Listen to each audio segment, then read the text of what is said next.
What's going on? It's Justeeni here. We're back with some more Ramdinglage tournament. If you guys don't remember, it's the normal Pangea. Host skips turn 0. And this time I'm against Willibom, a very, very formidable player. Easily the strongest player that I've had in this set so far. So I have to focus up. Of course, I start with Hoodrick because, yeah, I don't actually know why I picked Hoodrick. But yeah, I'm hosting first game. I think, let's go. Turn 0 Hoodrick, and Willibom, you can see in the replay tab, goes with Imperious, which I was able to score kind of immediately, because it's the only tribe you're picking that starts with that score.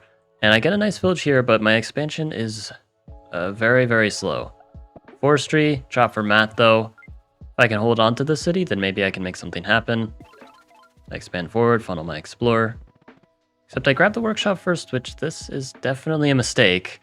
I should be getting that Explorer ASAP. I was hoping the opponent would pass 2000, but I think this is just a little too greedy on my part.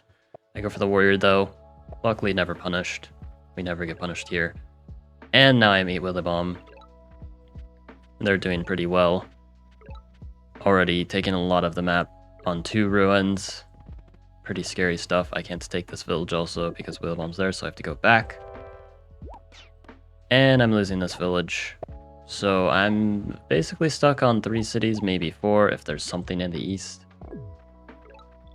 But I do have the power of Hoodrick, a very strong border growth here. Look at that. But the ruin is in the way. This ruin is actually detrimental for me because I can't stake it this turn. They can easily knock me off. And this ruin prevents me from placing a lumber hut. This ruin will prove to be a serious issue in this game. And yeah, they don't keep the ruin. And oh my goodness gracious. Road connections galore. I get a spiritualism ruin. Thank you, Midden. And I get my first giant on turn 9. Kind of slow, actually. And they get their second giant on turn 9. And they siege my city. Oh, cool. Yeah, no. This is a pretty awful position. I continue to play from this point because there's some potential imbalances, so like I still have some chances, but Willibom is a good player, so I mean, he like literally stole my city here. That's not a line that people find that often. I still lose the ruin here, so I just can't get another giant on the city until I clear this ruin away, unless I want to use my spiritualism tech. So I have to use the giant to take the ruin, just because it's that problematic. I get an archer in case I train a warrior on the city, then I can siege. And I'm getting pressured. My capital's about to go down, and I can't get a giant in my capital unless I use spiritualism. So, yeah, and I get the worst possible result from the ruin of Vet's sword, which pushes my giant away. At this point, things are just dead lost again. I'm still playing. And yeah. I eventually am getting my 4th city back, but not without my capital being under immense pressure and the opponent having the rest of the map. And I have no compensation here. So yeah, unfortunate loss, game 1, but let's cut to the next game. Alright, this time around, I decided to go with Omaji as away. They're a pretty solid tribe as away because you effectively get the first move because the host skips turn 0. And you can see Willibom went with Imperious again. If it works, it works, right? So I go with a very aggressive Omaji opening, get the organization, miss my village, which is kind of sad, but now I find it. Things are looking pretty good. My resources are amazing. I see the ruin. I can capture. And I can even upgrade. Get the 5 stars. Do all that. I get sieged. But I'm just fine here.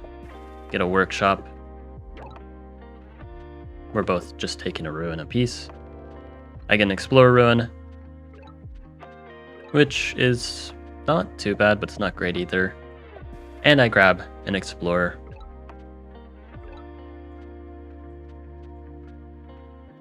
And I can see their density is pretty bad. They had a village here next to their capital, but they wrote it off to play really aggressive, and that risk did not pay off at all. This is a not very good position for Imperious, so they resign, and it's now 1-1, so go ahead and cut to the next match. Alright, so now I go with Quetzali as host, which probably a little risky of a pick. My tribe picks were a bit questionable as host, but I have to be zesty for the content or something like that. And I'm sure the opponent isn't expecting this. So, yeah. You see, Willipalm went with Imperious yet again. Again, if it works, it works. So, I go upgrade turn 1. And I'm hoping that my defenders get some good value. They're a pretty solid unit. But are they solid against Imperious? Let's see, I get the Explorer. Imperious already very close by. Of course, my Explorer barely meets Imperious, but it doesn't actually give me important vision. It just shows me the south, which I don't care about anyway. And now I go for riding, trying to play a bit aggressive. I probably could have sent the defender this way instead to fight in the west. Not sure why I didn't do that. I guess I really care about this village. This is a pretty nice village, but there are other ways to go about. Yeah, I capture here, try to, again, keep up the pressure, play nice and aggressive, go for climbing, step on the ruin. And yeah, I'm trying to get on this village, the defender making that journey there. And you can see, though, I'm currently down 2 cities, but I get a Star Ruin and an Explorer Ruin. Explorer Ruin's, that's alright, but Star Ruin's what's actually important here. Now I can get roads and hopefully hold on to this, but unfortunately, very inefficient trades with the riders, but it does the job. Again, I'm still down 2 cities right now, and if I lose this, Willowbomb gets Grand Bazaar. Also, what the heck? He's a giant already. After going rider roads, of course, you get the turn 8 giant with no Grand Bazaar. There's a pop run, that's why. So now I get a level 3 capital. I'm a little bit behind, one might say. There's also like a bajillion and a half riders. And, yeah, I misplaced my riders on retreat, but it actually doesn't matter. They can guarantee, even if I retreated my riders correctly, that the city is gone. And they even take the ruin, so I really have nothing going for me here. I would just be fighting down too many cities. So I just resign here. Unfortunate, I lose 1 to 2. But don't worry, guys, this is double elimination, so I still have the chance to ramdingle my way through this one. But yeah, hope you guys enjoyed. Like and sub, and have a good one.